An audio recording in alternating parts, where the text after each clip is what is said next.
Good evening, racing fans, and welcome to Downs After Dark under the Twin Spires of Churchill Downs, home of the Kentucky Derby. It's time for Churchill Downs Today, presented by TwinSpires.com. Fast and firm, just the way we like it. We are on the hedge on the grass course. Temperature in the 90s. First post will be at 6 o'clock Eastern Time. Let's take a look at the headlines. It is a bettor's paradise at Churchill Downs tonight. Mandatory payout on the single six carryover pool, $71,694 plus all the new money, free money. Race number 4 for the single six. Also a late pick 5 carryover pool.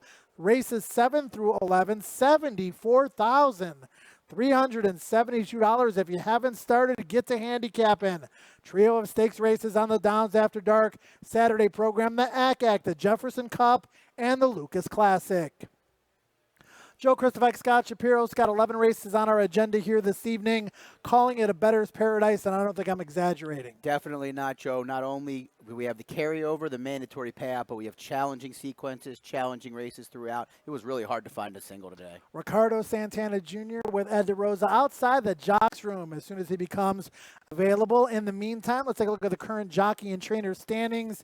Just 2 days to go in the meet, today and tomorrow, closing day Sunday. And let's take a look at those standings. Florent Giroux with a riding double yesterday. 11 different trainers won races. Well, Joe, there were only 10 races. Well, we had a dead heat. 72 different trainers, Scott Shapiro, have won a race this September stand at Churchill Downs. And I'm talking about 9 days of racing. Unbelievable. They talk about parity in the National Football League, parity in the trainer standings here at Churchill Downs. Julian Leperoux, 1 up on Brian Hernandez, 2 up on Corey Lannery. Brad Cox, 2 up on a plethora of trainers, 5-3 in the trainers race. Let's take a look at the fields for tonight's stakes races. 3 of them on our agenda. We start with the AC, followed by the Jefferson Cup and the Lucas Classic, and there it is, the AC. Olympic Village has been scratched. Co 3-1 morning line favorite, Scott, but the race much deeper than that. In fact, I like a pair of 8-1 shots. Yeah, I'm on an 8-1 as well, Joe. It looks like the 3 misters might provide enough speed to set things up for some of those from off the pace. Thirst for Life and Timeline 3-1, but it remains to be seen who the actual favorite will be in a tremendous betting race. Let's take a look at the field for the Jefferson Cup on the grass for 3-year-olds. Scratch Caruso out of this one. Tracksmith, lukewarm 3-1 morning line favorite. 5 horses make it 4 now with the defection exiting that race at Indiana Grand. Yeah, challenging race, just 7 horses, Joe, but a number of ways to go. Scars Are Cool, Mixed Star, I think will be formidable in here as we turn the page and look towards the Lucas Classic. 5-2 on Quip, tough to argue with that as the morning line favorite. Plethora of horses between the odds of 5-1 and 6-1. If Quip brings his A game, he's deserving of morning line favoritism and the horse to beat. Yeah, I went with a long shot in here. I know our colleague Ed DeRosa, we'll talk to soon, is against Quip. If you're against Quip, several ways to go, Joe. Let's take a look next at the Brisnet Prime Power plays. Scott, we've got Paris 6-1s and 8-1. I'm actually on Patty. I'm also on Kukulkin. Mr. Jägermeister will be a speed threat in our first stake race of the night. And Transatlantic Kiss, I'm on that one as well. Looks like some pretty logical yet pricey Brisnet Prime Power plays. Well, it speaks to the quality and the depth of the card and the fields themselves, Joe. A lot of good prices on quality horses. You got Minnesota bred coming in. Mr. Jägermeister getting respect on the Prime Power numbers. Prime Power wagers potentially for tonight offering value. We know the Brisnet betting guide does. Just $5 to get Churchill Downs at least 4 additional racetracks. Power the Brisnet past performance is in the Brisnet betting guide. Pick it up at Churchill Downs and across the country. It's now time for Outside the Jocks Room. Ed DeRosa, third member of our team, standing by with Ricardo Santana Jr. Thank you, Joe. Yes, Outside the Jocks Room with Ricardo Santana. Busy evening awaits him. He's in all 3 stakes, but with that mandatory payout, Ricardo, I'd be remiss if we didn't start out with weekend fun. It kicks off that pick 6, turf to dirt. I know you weren't on her Kentucky Downs. What kind of talent does she have? Well, she's a really nice filly, and we expecting a lot of for her today, and we have a lot of confidence in her today, and I hope everything go well today. All right, well, I have to tell you, a lot of people I know are against her. I'm for her. I think she might be a KG single, so pleased to hear that from you. On to the stakes races. Timeline, long layoff. Have you been on her in the morning? What's Steve said about getting this one to his barn in the layoff? Well, he's training really well. Steve's doing a really good job on the horse, and he's working really well too. And we expect a lot for him too. All right, and things close out stakes-wise in the Lucas Classic. You're on tenfold. Two of the favorites exiting the Pacific Classic. Not really the races we expected from either Quip or tenfold. Did he have an excuse at Del Mar? Well, first time in Del Mar, it's a different track. It's way different, the North racetrack, and we take that like excuse. And he's training here all year, and he's working really well here, and I hope everything goes well with him too. All right, well, win or lose, this pick six absolutely goes through Ricardo Santana. Tons of mounts today. Good luck, Ricardo. Thank you so much. Appreciate your time, Joe. Well, thanks, Ed. Ricardo didn't seem all that confident about Quip, which I found interesting. The other Tenfold, two, right? Didn't he or have excuse yeah. me, tenfold. Exiting the same race as Quip in Southern California, where a lot of horses just didn't run well, so an opportunity to bounce back. Yeah, he was hopeful more than confident, it seemed to me. So we'll see how it goes. Tenfold's been a tough horse to get a good read on, Joe. Exactly, his entire career. Every time you think he's taking that step forward, maybe takes a little bit of a step back, but certainly has the talent. All right, let's jump into the card. 11 races, fast, firm, on the hedge for the grass races here this evening. $50,000 maiden claimers in the opener. 6 furlongs is the distance. And Scott, you landed on the 8. Mr. Carson, as did I, for Tommy Drury, who's having a really nice meet with limited starters. Yeah, 2 for 3, a second yesterday with the lone loss. Right. And this horse comes out of an Ellis Park race where was taken off the pace early, kind of outrun, finished well. And added the blinkers, but wide open race, 5-2, a little short if the price stays at that. Yeah, you get John Cord aboard, and just looks like the horse that has experience with the drop-in class against Tougher in the debut. I kind of like that, but not really looking forward to taking a short price. Indian Cross has already won a pari-mutuel horse race, but got disqualified. That one makes some sense. And then you got to take a look maybe at the first-time starter for Joe Sharp, Devil's Drama. The sire Dramedy stands in Oklahoma. First crop, has bred an Iowa bred stakes winner. So, you know, if I'm looking to think outside the box, maybe that direction. Yeah, first folder race, but the dam riding with the Devil was 4 for 15, a 4-time winner, and ran second on debut and second of 3 of the first 4 races, so precocity there. Scott's selections and mine look a lot alike in race number 1. Trust me, that won't be the case all night long. Picked 5 in the opener, picked 4 race number 2, $30,000 maiden claimer, 6.5 furlongs the distance in this one. Scott, you and I landed on the same horse again here, thinking a lot along the same lines in these maiden claiming races.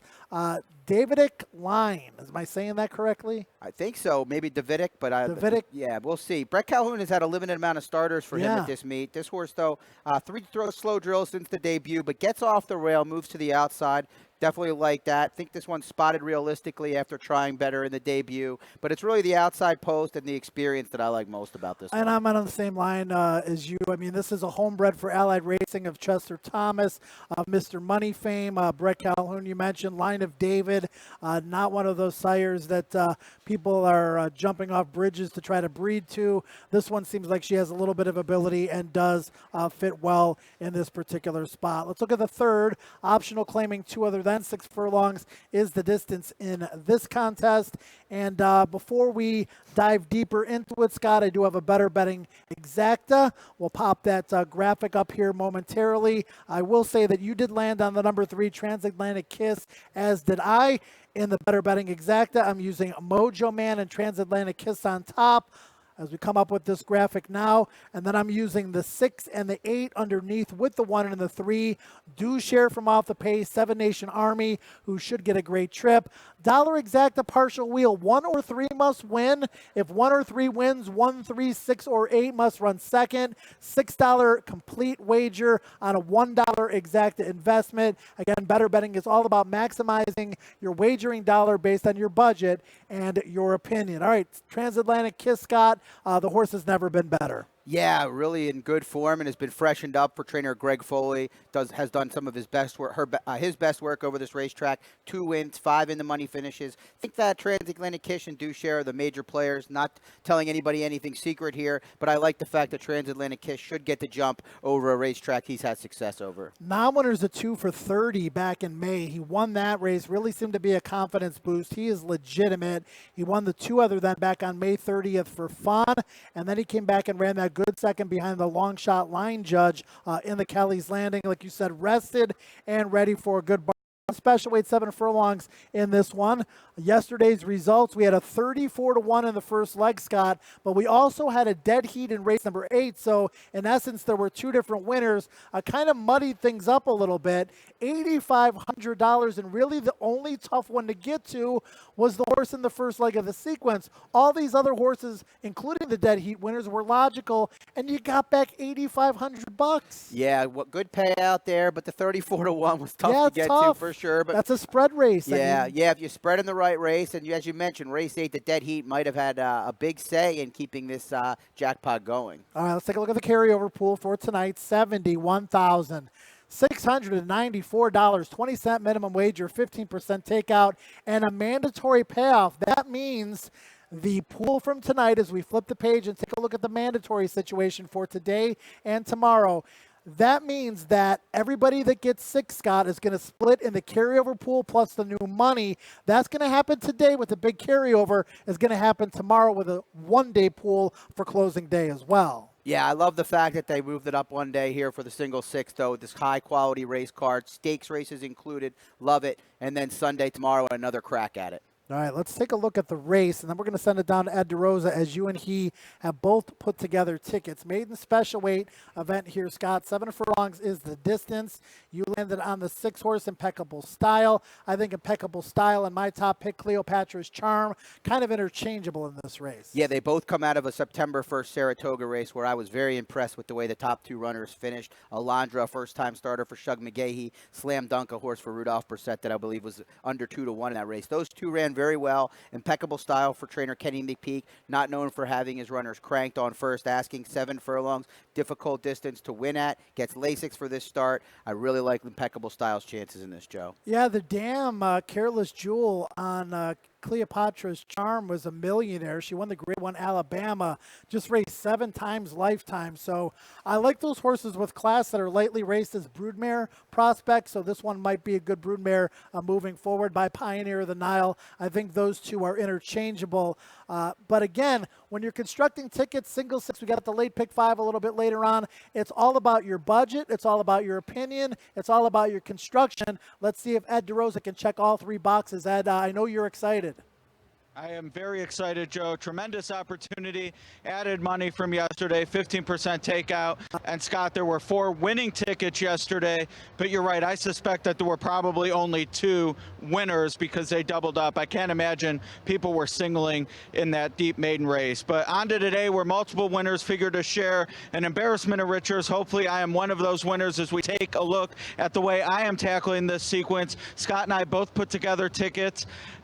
Full disclosure, I narrowed completely in race 4 because I wanted to get my ticket down to a similar level to Scott. And as we know from outside the jocks room, I'm keen on Weekend Fun. She will probably be the favorite, maybe right there with Impeccable Style. I just think that's a spot where you can zig when others are zagging. I can't imagine many are singling in the first leg, race 4. If I can get through there, gives me a chance to go deep elsewhere. So that's my strategy. And then in race 9, I'm really narrow on my picks there. I think that's another race, the Lucas Classic. People are going to try to go too deep. If I can go narrow, I can maybe catch prices that others don't have covered between my single and my 2-ball in the Lucas Classic. Scott, see a little similar strategy. You have 2 really narrow races. Tell us about your ticket. Yeah, I guess I had a differing opinion in the first race. I thought Weekend Fun would be over bet in there and maybe too common of a single. I guess we differ in that. But I just am a little concerned about being on the inside and what I don't think is enough speed to get to the lead. But Weekend Fun definitely comes out and has put out the best races. I just see a little more upside. And then I narrowed down in race 7, an aggressive single, I think. I'm not sure CZ Rocket will be 8-1, but certainly won't be the favorite in there. And I just like the form cycle. I like that Al Stall's bringing this horse back second off a layoff off very quick, not like him to do so unless the horse was doing very well, has run well over this racetrack, finished well against the bias on September 13th. So CZ Rocket will be my single in the sequence. You got a strong opinion in that 9th race, huh, Scott? Yeah, I really feel good about my pick in the 9th, Joe, in the Lucas Classic. At that point, you're just rooting for the biggest price. Best of luck to both of you on the single six. Again, the jackpot carryover, $71,000, 71,694, and you can put in extra the word jackpot because it's a mandatory payout here tonight. Must go to however many winners we have. Carryover plus new money. Race 5, pick 5, mile, turf, firm. On the hedge, non-winners of 2 lifetime or in for the claiming tag of $75,000. Let's start with Scott Shapiro's top pick here, the number 6, Kodakova, who did win at first asking as the favorite for Brendan Walsh. Yeah, I really was encouraged by the fact that this one took such a great amount of money at Ellis in an 11-horse field for a trainer not known for winning first out. Like the way this one finished professionally. The pedigree does not suggest that going further will be ideal, but I just think this one is the most talented, and at 5-1, I thought the value was right, Joe. I know we got tired of hearing this during the spring. John Court, the oldest rider to ever participate in the Kentucky Derby, but he's still really good. And he put on a great ride aboard Take It Back at Kentucky Downs. Outside post, put him in position. The horse really dug gamely to get the job done at 43-1. I'm going to take that race at face value. I thought the horse not only ran well, but ran gamely. Not only has talent, but has heart, and that's a big deal when you become a racehorse to reach your potential. Take It Back, I think, has a big shot. Also in this race, you got to take a look at Wex. I via disqualification on debut, but the horse that beat her, Lady Genevieve, did come back and run second behind a talented winner, and we know Brad Cox is high on that horse based on some of the conversations you've had with him. Yeah, very high on Lady Genevieve. Wex is certainly a horse to include for that horse to run to the wire with Lady Genevieve